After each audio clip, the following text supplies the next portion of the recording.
Vana-Eesti massaaž. See on tõhus, aga lõõgastav massaažiliik, mida tehakse põrandal, mati peal ja läbi riiete.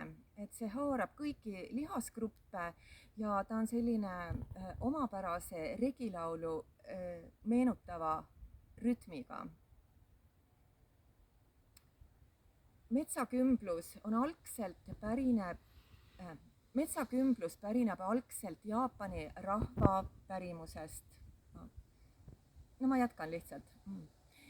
Metsakümblus on teraapiavorm, mis pärineb algselt Jaapani rahvausust ehk sintoismist.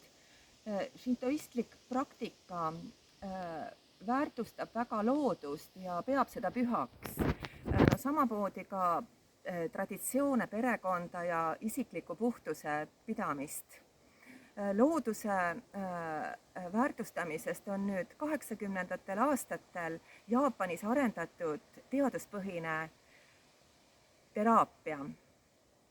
Ja seda nimetataksegi metsakümbluseks. Ja meieni on jõudnud tegelikult see teraapia siis sellise raamatu nagu Shinrin-yoku, Jaapani tervistav ja lõõgastav metsakümblus kaudu, mille autor ongi professor Yoshifumi Miyazaki, kes on ise uurinud seda ja tõestanud, kuidas loodus inimest tervendab ja tasakaalustab.